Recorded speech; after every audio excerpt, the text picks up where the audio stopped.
नमस्कार विद्यार्थी मित्रांनो, चला तर आज आपण एम-पी-एस-सी आयोगाची जाहिरात क्रमांक 1/2026 जी आहे राज्यसेवा मुख्य परीक्षा 2025 साठीची महाराष्ट्र नागरी सेवा राजपत्रित संयुक्त पूर्व परीक्षा 2025 जी आहे 139 पदांसाठीची, तर ती जाहिरात जी आहे तर ती प्रसिद्ध झालेली आहे.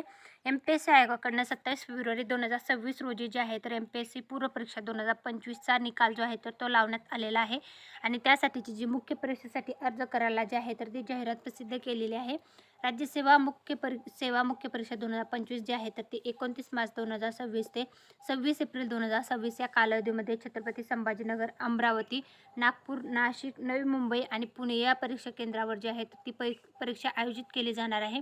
29 मार्च 2026 रोजी पहिल्या सत्रामध्ये भाषा विषयाचा पेपर असणार आहे आणि दुपारच्या सत्रामध्ये पण भाषा विषयाचा पेपर असणार आहे. 5 एप्रिल 2026 रोजी पेपर 3 जो आहे तर तो असणार आहे निबंध या विषयावर. त्यानंतर 18 एप्रिल 2026 रोजी सामान्य अध्ययन पेपर 1 जो आहे तर तो असणार आहे पेपर क्रमांक 4.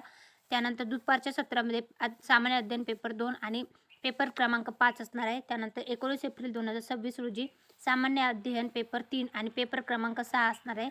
दुपारच्या सत्रामध्ये सामान्य अध्ययन पेपर 4 आणि पेपर क्रमांक 7 असणार आहे. त्यानंतर 26 एप्रिल 2026 रोजी वैकल्पिक विषय पेपर क्रमांक 8 असणार आहे आणि दुपारच्या सत्रामध्ये पण वैकल्पिक विषय पेपर जो आहे तर तो पेपर क्रमांक 9 अशा प्रकारे जो आहे तर मुख्य परीक्षेचा पेपर जो आहे तर ते आयोजित केले जाणार आहेत. त्याच्या संदर्भातलं पण वेळापत्रक देण्यात आलेलं आहे. ही जी मुख्य परीक्षेसाठी अर्ज करायला सुरुवात होणार आहे 28 फेब्रुवारी 2026 पासून ते 14 मार्च 2026 या कालावधीमध्ये तुम्हाला ऑनलाईन पद्धतीने अर्ज करता येणार आहेत. एकूण पदे जी आहेत ते 139 असणार आहेत. त्याच्यामध्ये राज्यसेवा परीक्षा जी आहे तर त्याच्यासाठीची पोलीस उपअधीक्षक आणि सहाय्यक पोलीस आयुक्त आणि सशस्त्र गट एकूण 4 पदे असणार आहेत. त्यानंतर सहाय्यक राज्यकर आयुक्त गट 79 पदे असणार आहेत. सहाय्यक कामगार आयुक्त गट 1 पद असणार आहे. सहाय्यक आयुक्त गट कौशल्य रोजगार व उद्योजकता नाविन्यता विभाग 2 पदे असणार आहेत. सहाय्यक प्रादेशिक परिवहन अधिकारी गट 21 पदे असणार आहेत. अधीक्षक राज्य उत्पादन शुल्क गट 3 पदे असणार आहेत. त्यानंतर पुढचं जे पद आहे तर मंत्रालयीन विभागातील कक्ष अधिकारी गट 3 पदे. सहाय्यक गट विकास अधिकारी गट 15 पदे. उपाधीक्षक राज्य उत्पादन शुल्क गट 1 पद. सहाय्यक आयुक्त राज्य उत्पादन शुल्क गट ब साठीचं 1 पद. सहाय्यक प्रकल्प अधिकारी संशोधन अधिकारी तत्सम गट 4 पदे असणार आहेत. त्यानंतर कौशल्य विकास रोजगार उद्योजकता मार्गदर्शक अधिकारी गट 5 पदे असणार आहेत. अशा प्रकारे जे आहे 139 पदांचे जे आहे विभागणी जी आहे तर विविध पदांसाठीची ही भरती प्रक्रिया असणार आहे. राज्यसेवा मुख्य परीक्षा जी आहे तर ती फक्त राज्यसेवा पूर्व परीक्षा पात्र झालेल्या उमेदवारांनाच अर्ज करता येणार आहेत. ही जी भरती प्रक्रिया आहे 2025-26 साठीची असणार आहे.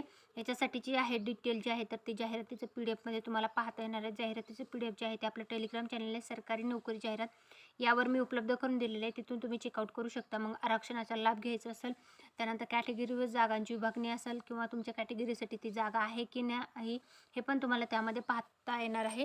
त्यानंतर पात्रता जी आहे वयोमर्यादा किमान तुमचं 18 ते 19 वर्ष पूर्ण असणं आवश्यक आहे आणि खुल्या प्रवर्गासाठी 38 आहे.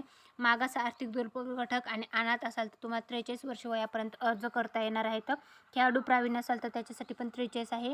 त्यानंतर माजी सैनिक असाल तर 43 आहे आणि दिव्यांग उमेदवार असाल तर 45 वर्ष वयापर्यंत तुम्हाला अर्ज करता येणार.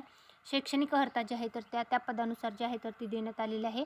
तर फक्त सहाय्यक प्रादेशिक परिवहन गट साठीची शैक्षणिक अर्हता जी आहे तर ती वेगळी आहे. बाकी पदासाठीची शैक्षणिक पात्रता जी आहे त्यानंतर इथं जे आहे पोलीस उप अधीक्षक सहाय्यक पोलीस आयुक्त गट अधीक्षक राज्य उत्पादन शुल्कसाठीची वयोमर्यादा शैक्षणिक पात्रता आणि शारीरिक पात्रता महिला आणि पुरुष उमेदवारांसाठीची त्या पदानुसार शारीरिक पात्रता आणि शैक्षणिक पात्रता जी आहे तर ती देण्यात आलेली. निवड प्रक्रिया कशी केली जाणार आहे ते देण्यात आलेलं आहे. किती गुणांसाठीची ही परीक्षा असणार आहे तर 1750 गुणांसाठीची ही परीक्षा असणार आहे आणि मुलाखतीसाठी 275 गुण जे आहेत ते आयोजित केले जाणार आहेत. आणि एम-पी-एस-सी आयोगाची ही पहिलीच वैकल्पिक परीक्षा जी आहे तर ती असणार आहे मुख्य परीक्षा.